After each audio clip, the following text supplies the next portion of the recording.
Hello, I'm Ken Johnson, and welcome to our New Hope Reads ministry. Members of our fellowship began reading the one-year Chronological Bible a few years ago, and we wanted to extend the invitation to you to read through the Bible with us as we consider God's Word on a daily basis. Our hope is that you will join us with these Bible readings each day, and that this will be a blessing for you.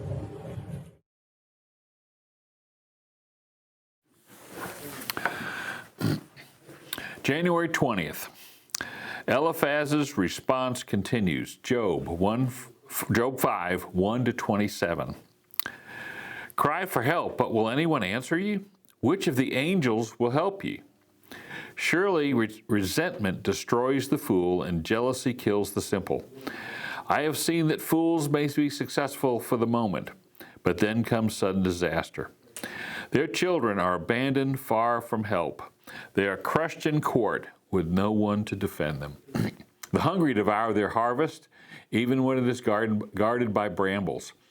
The thirsty pant after their wealth, but evil does not spring from the soil, and trouble does not sprout from the earth. People are born for trouble, as readily as the sparks fly up from a fire. If I were you, I would go to God and present my case to him. He does great things, too marvelous to understand. He performs countless miracles. He gives rain for the earth and water for the fields. He gives prosperity to the poor and protects those who suffer. He frustrates the plans of schemers, so the work of their hands will not succeed. He traps the wise in their own cleverness, and so their cunning schemes are thwarted.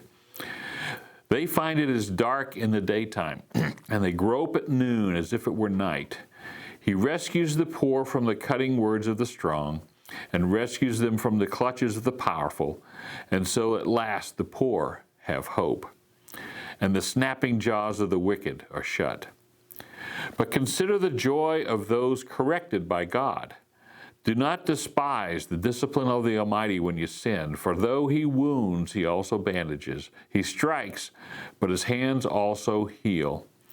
From 6 disasters he will rescue you, even in the 7th he will keep you from evil. He will save you from death in time of famine, from the power of the sword in time of war. You will be safe from slander, and have no fear when destruction comes. You will laugh at destruction and famine. Wild animals will not terrify you. You will be at peace with the stones of the field, and its wild animals will be at peace with you. You will know that your home is safe. When you survey your possessions, nothing will be missing. You will have many children. Your descendants will be as plentiful as grass. You will go to the grave at a ripe old age, like a sheaf of grain harvested at the proper time. We have studied life and found all this to be true. Listen to my counsel and apply it to yourself. Job's second speech, a response to Eliphaz, in Job 6:1 through 7:5. Then Job spoke again.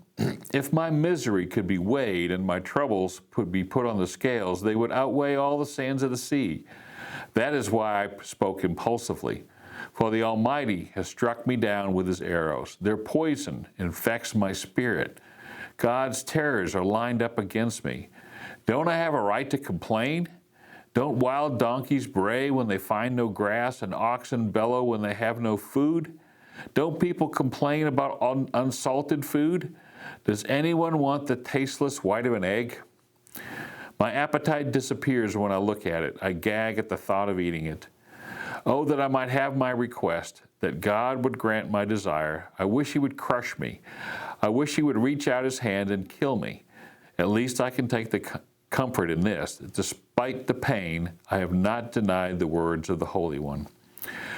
But I don't have the strength to endure. I have nothing to live for. Do I have the strength of a stone? Is my body made of bronze? No. I am utterly helpless, without any chance of success.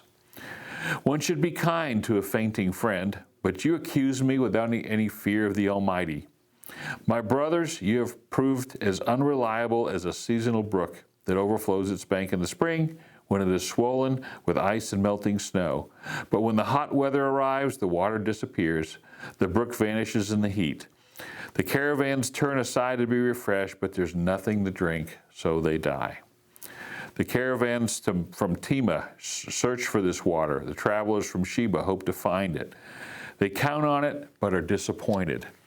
When they arrive, their hopes are dashed. You too have given no help. You have seen my calamity, and you are afraid. But why? Have I ever asked you for a gift? Have I begged for anything of yours for myself? Have I asked you to rescue me from my enemies or save me from ruthless people? Teach me, and I will keep quiet. Show me what I've done wrong. Honest words can be painful, but what do your criticisms amount to? Do you think your words are convincing when you disregard my cry of desperation? You would even send an orphan into slavery or sell a friend. Look at me. Would I lie to your face? Stop assuming my guilt, for I have done no wrong. Do you think I'm lying? Don't I know the difference between right and wrong? Is not all human life a struggle? Our lives are like that of a hired hand, like a worker who longs for the shade, like a servant waiting to be paid. I too have been assigned months of futility, long and weary nights of misery. Lying in bed, I think, when will it be morning? But the night drags on, and I toss till dawn. My body's covered with maggots and scabs. My skin breaks open, oozing with pus. Job cries out to God. Job 7, 6-21. My days fly faster than a weaver's shuttle. They end without hope. O God, remember that my life is but a breath, and I will never again feel happiness. You see me now, but not for long. You will look at me, but I will be gone. Just as a cloud dissipates and vanishes, those who die will not come back. They are gone forever from their home, never to be seen again. I cannot keep from speaking. I must express my anguish.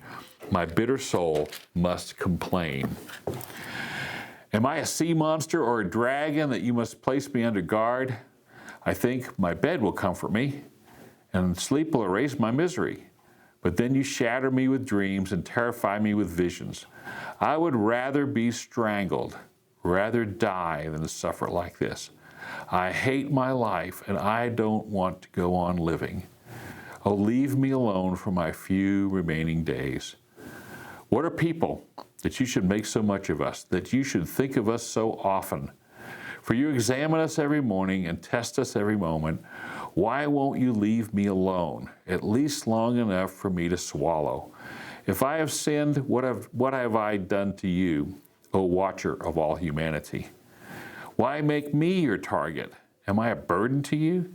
Why not just forgive my sin and take away my guilt? For soon I will lie down in the dust and die. When you look for me, I will be gone. Hi there, and welcome to New Hope Reads. I'm Mark Ruff, and we are delighted that you've joined us to share in the reading of God's Word. It's very important that we share this together and be in God's Word daily. And by the way, we'd like to invite you to join us here at New Hope Church of Christ anytime you get a chance.